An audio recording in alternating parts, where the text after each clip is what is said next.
high altitude to witness the war. And you will be the judge to see who is really the winner. Alright. That's in Mahabharata is allegorically and some poetically explained that after the war, the Pandavas won, and they were becoming so much relieved that they were thanking themselves. Wow, I fought all of them.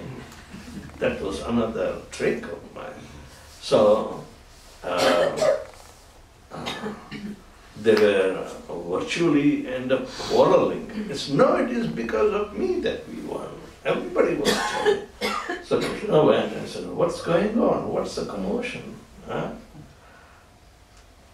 Then everybody said, Krishna, I fought so much, even though on your behalf, I did. I said, oh, you think you won?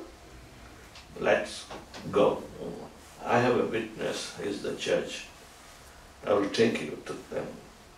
And Krishna brought all the 5 Pandavas and says, Barbaric, here is the question. Can you tell who won?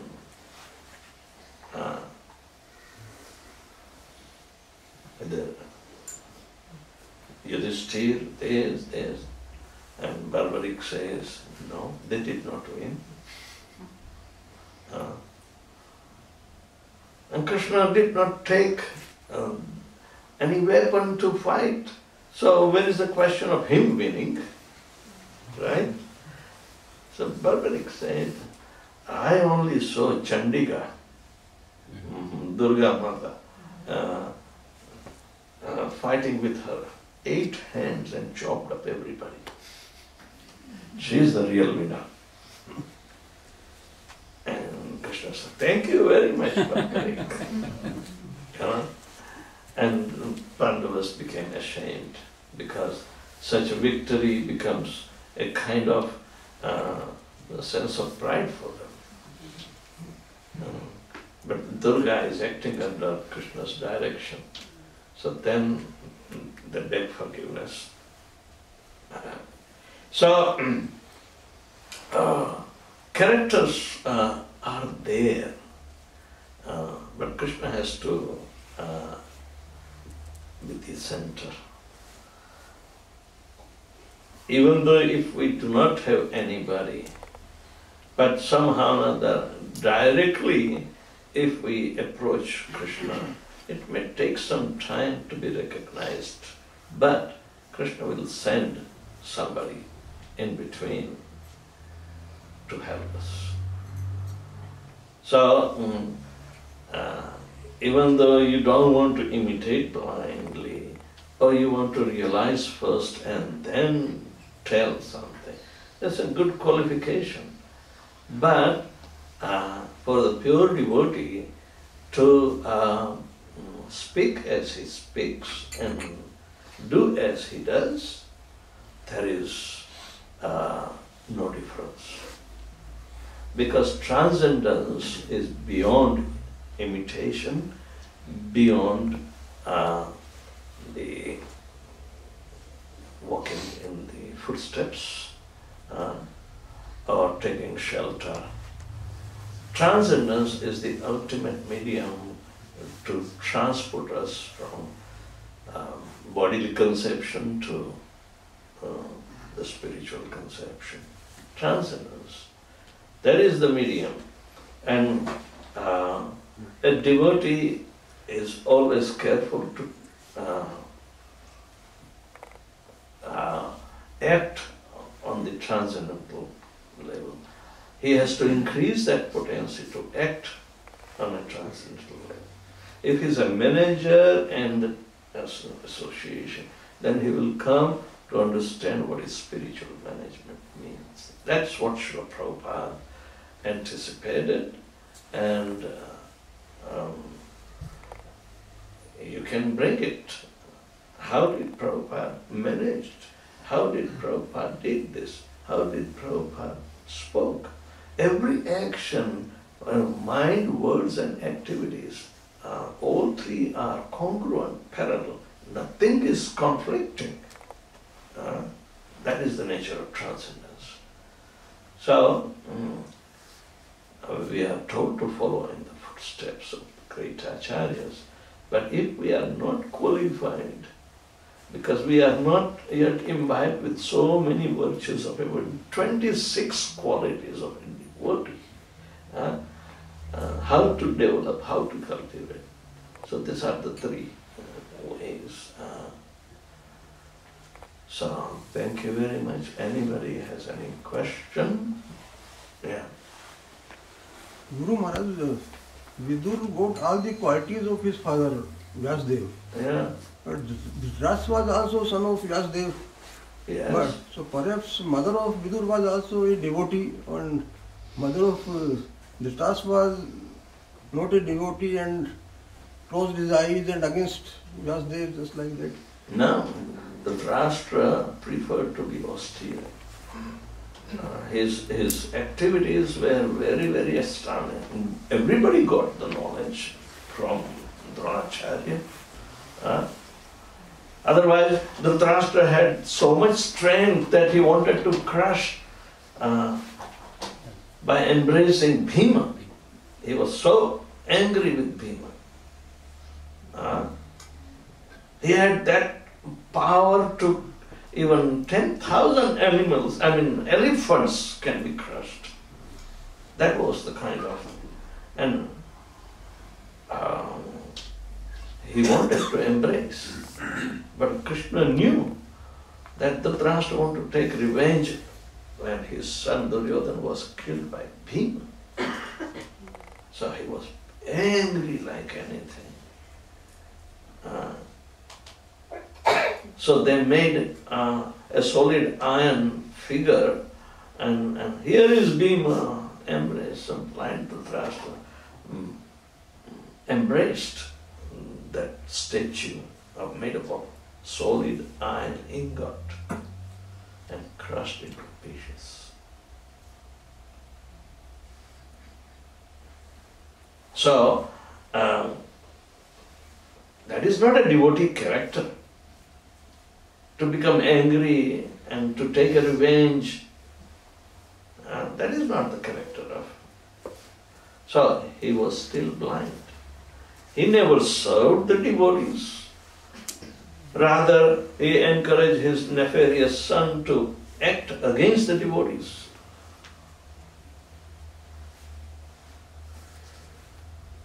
So, only Vidur can open his eyes.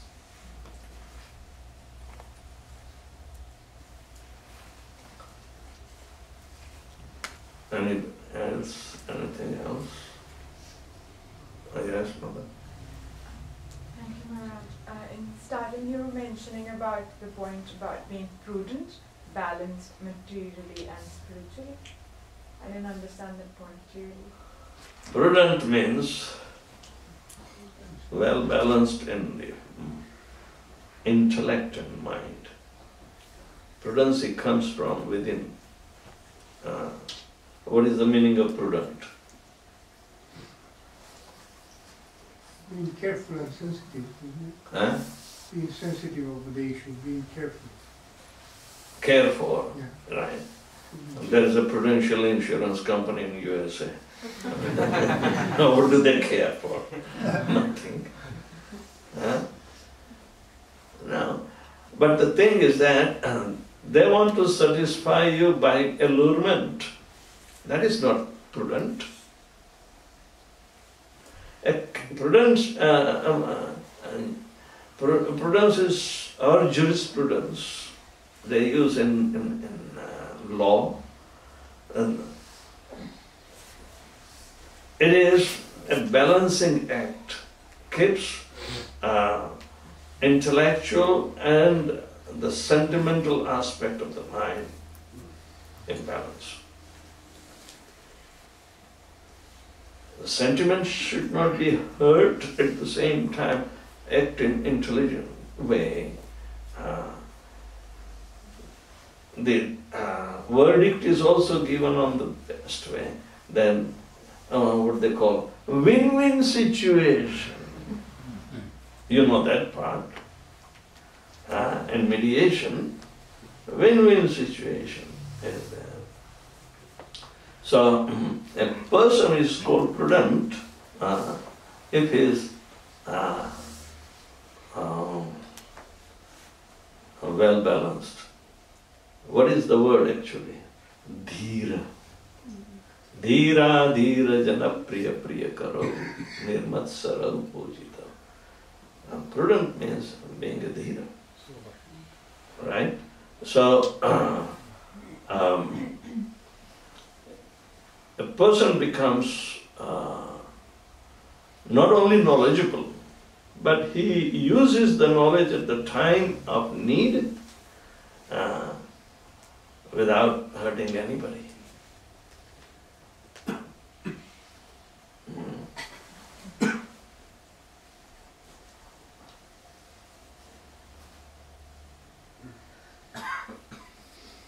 Anything else? Actually, Guru, so you mentioned the three processes of Anukaran, Nanucharan and Anusaran. Now, Anukaran, it's if we keep following that in the act in the presence of Acharyas, then it becomes like a comfort zone. Then how do we know we are either not progressing if it's not leading to Anusaran? Because the process of imitation of the subject matter of the process is transcendental in nature. Then to do as I do or act as I act becomes non-conflicting. Even though we may not be qualified, but the qualification is coming. In the beginning, Prabhupada said, in the beginning, I'm making you all Brahmanas, even though you are not qualified. I'm making you. And devotees repose their faith on, and they started acting. Transcendental process acts very miraculously. And that is the process called Kanchasa Ratna, or a touchstone converts lead into gold.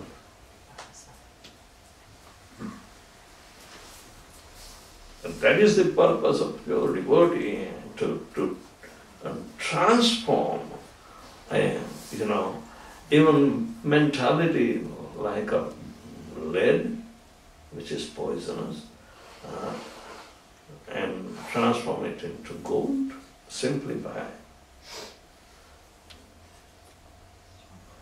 having a darshan once. That is the nature of pure devotees. Srila Prabhupada transformed. And transformation is transcendental. That's why it is called sublime. You don't have to go through, any intermediate process.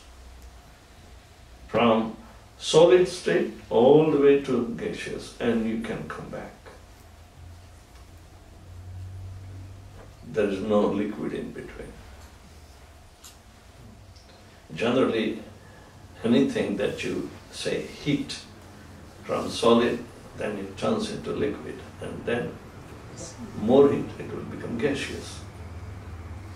But sublimation is a process by the solid, if it is heated, it will become gaseous directly without. Okay. So, there is no parallel meaning. What do you mean by sublime? Only Prabhupada used this word sublime. Means jumping from one state directly to another without getting into the middle stage. And if this mutation is not with a pure motive, will that become cause of fall down? Yeah. We are told not to have blind imitation. Blind means which is contradictory. If our personal behavior is not befitting, then you can't. But if you are following the orders of your spiritual master, then no hindrance.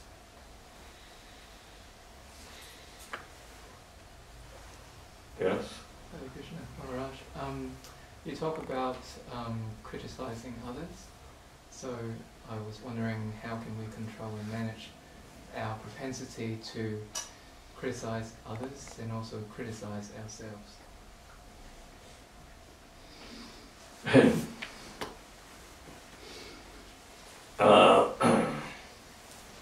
There are two types of criticism: constructive criticism and destructive criticism.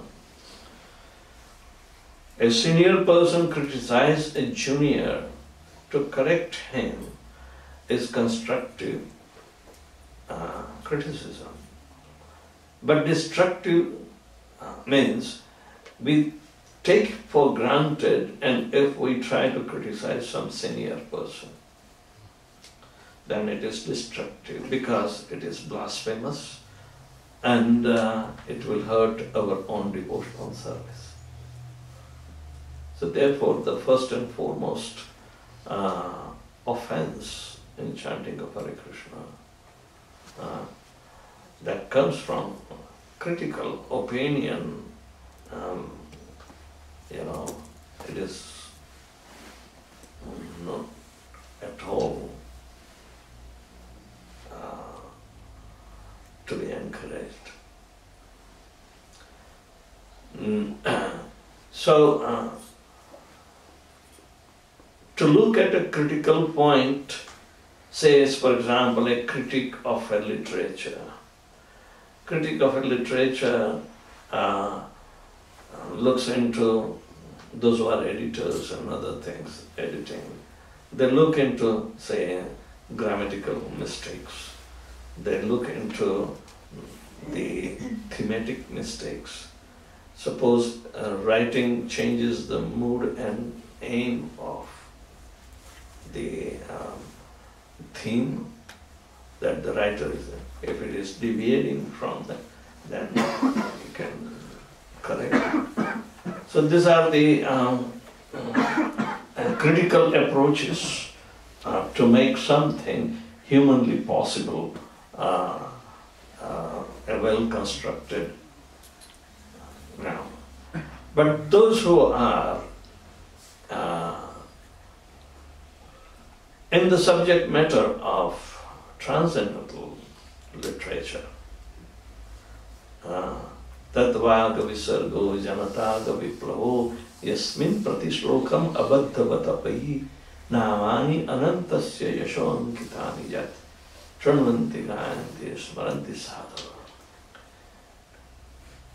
Srimad Bhagavatam is that kind of literature, maybe however imperfectly compiled by even grammatical mistakes of these or that, never mind it, because the literature is filled with the transcendental glorification of the Supreme Personality of Godhead, and that is the aim of that.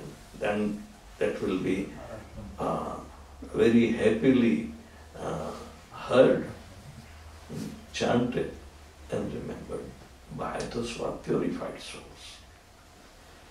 So, transcendental literature is Srimad Bhagavatam. Other literatures are partial. Some literature of the Vedas are totally filled with three modes of material nature. So, the evaluation is on the Vedas. Shastre parecha nishnatam. Pare means transcendental. We should, just like we are given Bhagavad Gita, which is transcendental literature, Srimad Bhagavatam, which is transcendental literature, similarly Chaitanya Charitamrita is also transcendental literature. And other literatures that Srila Prabhupada wrote, they support the transcendental situation.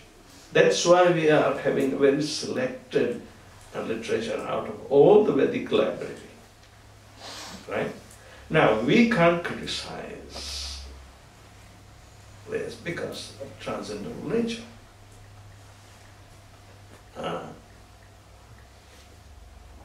We are enjoying this literature even though for us in a limited time space and our circumstances restricting us not to even read one book fully and meditate on it. But Srila Prabhupada gave us within the span of 11 years. And there was no iota, no pre-arrangement of how to publish, how to distribute, how to make money. There was no agenda. There is no logistic or infrastructure about the movement. That is the beauty of transcendence. So criticism, Prabhupada said, oh, you criticize me and I criticize you, that is going on. But in transcendental approach, both have no value. We are beyond criticism. Beyond criticism.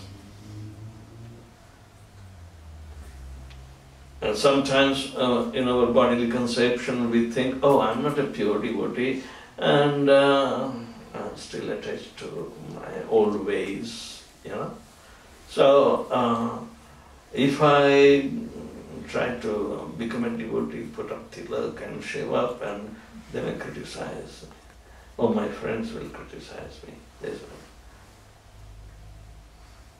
That is a kind of meaning conveying that we are hypocrites.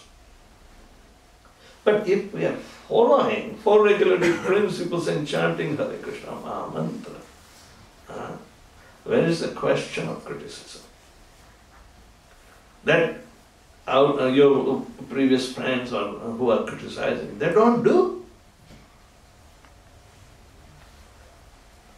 Right? So that is the uplifting, means the transcendental process has been invested in the life of a devotee. Therefore, he will be glorified and people will overlook to the so-called faults. There are Vaishnava etiquettes developed on that basis of criticism. When somebody is totally dedicated, gave up everything, took up sannyas, and for the sake of preaching, never asked his previous ashram, never questioned anything that was his previous habit or this or that. Why? It's not simply an order because just to retain his status quo. No.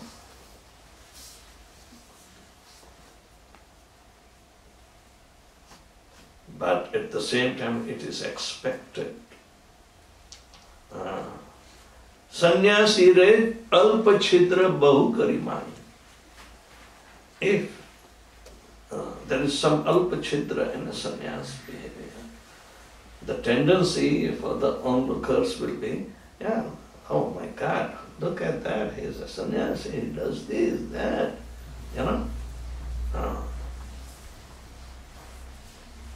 The loss of transcendence is there. Our medium is to cultivate transcendental nature. And the process is perfect. That is the only hope. Chant Hare Krishna 16 rounds minimum for four regulative principles is a perfect process. We may be imperfect, but because the process I am following is perfect, therefore I have every hope to become perfect, sooner or later. Why should we, give in to some kind of logical argument? Logic fails in the matter of transcendence. So our criticism should be also conveyed.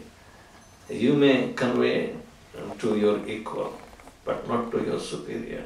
You may convey to your junior to correct him better, but not to dissuade him or dishearten him. Alright? Don't make him bloop. He is very precious. Like that. So there are rules. But in order to preserve the transcendence at all the levels, Kanishtadhikari, Madhyamadhikari, Uttamadhikari, these rules have been done, and in Vaishnava etiquette everything will come.